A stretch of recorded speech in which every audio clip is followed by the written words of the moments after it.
3-year-old Trinity Randolph was shot and killed while sitting in a car. She was sitting in the car with her father, and her father was also shot and killed. They were killed during a drive-by shooting while they were at a stoplight in Louisville, Kentucky. Now, over the last month, over 50 black kids have been killed from inner city violence. Over 50 black children have been killed from inner city violence. Not one black leader has said a word about it. Not one black activist has said a word about it. Because they think black lives only matter if the killer is white. If the killer is not white, they don't give a shit. They don't give a shit about black lives unless the killer is a white person. And this is what's so hypocritical about these so-called black activists. This is what's so hypocritical about these so-called pro-blacks. And then you have a lot of these pro-blacks that will say you're a coon if you talk about black on black crime. You're a sellout if you talk about black on black crime. Because they believe it doesn't exist. Anytime you have a conversation with them about this topic, they will say black on black crime doesn't exist because white people kill white people. They use the same talking points every time. They will say black on black crime doesn't exist because white people kill white people. That's ridiculous. Just because a white person kills a white person doesn't excuse a black person killing a black person. And there's a much higher percentage of crime in the black community than in other races. To put this in perspective, there's 13%, blacks are 13% of the population. We are 13% of the population in America. But we make up 50% of the homicides in the country.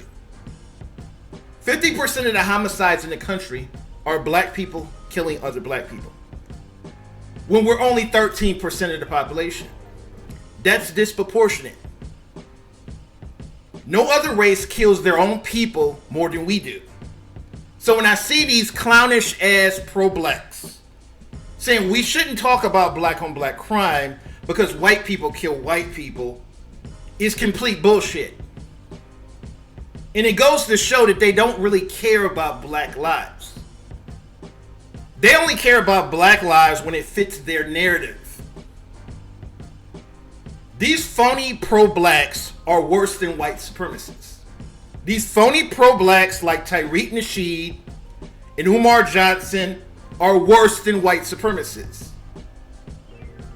Because they're telling you you shouldn't care about lives in your own community. You shouldn't care about the black lives in your own black community. You're a coon if you talk about black on black crime. You're a sellout if you talk about black on black crime. You're using white supremacist talking points if you talk about black on black crime. If you don't care about black people killing other black people, then you really don't care about black lives. Because 98% of black homicides are from inner city violence. 98% of black people who are murdered in America are murdered from inner city violence. Less than 2% of black murders are committed by the police.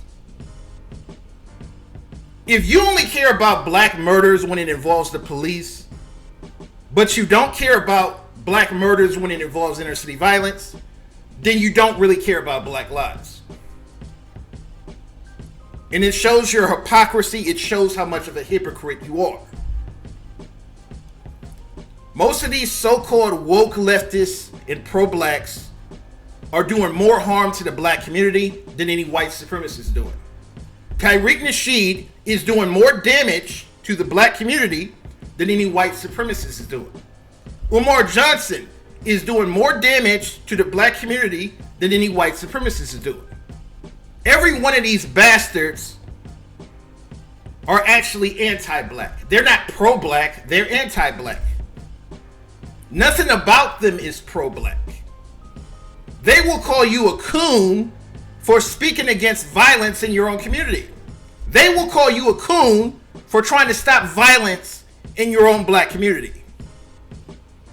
And let's talk about this term coon. The term coon comes from slavery. It's a white supremacist term. But these so-called pro-blacks will use this term coon to demonize any black person that they disagree with. When the term coon is a white supremacist term that comes from slavery. But these hypocrites will use this term coon to demonize you because you disagree with their victim mentality. You disagree with their bullshit. I just think the nonsense needs to stop. We need to start holding each other accountable in the black community.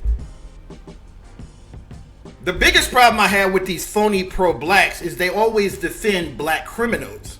They always defend gangbangers and criminals. By defending these gangbangers and criminals, you're defending what's actually killing most black people. These gangbangers are doing most of the killing in the black community. But when you defend their behavior, when you defend their violent behavior, you're making excuses for their violent behavior. And this is what creates so much violence in the black community.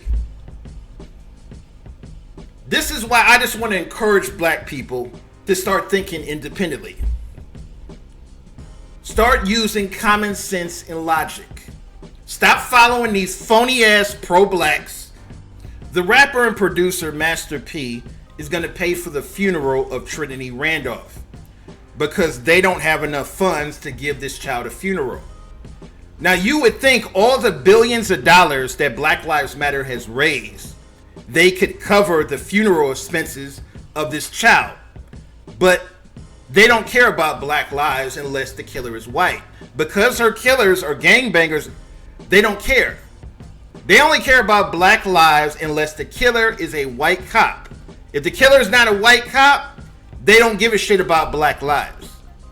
This is why Master P has to come out and pay for her funeral. When Black Lives Matter has billions and billions of dollars in donations that they could easily cover her funeral expenses. But they're not going to get a dime from Black Lives Matter because they don't give a shit about black lives.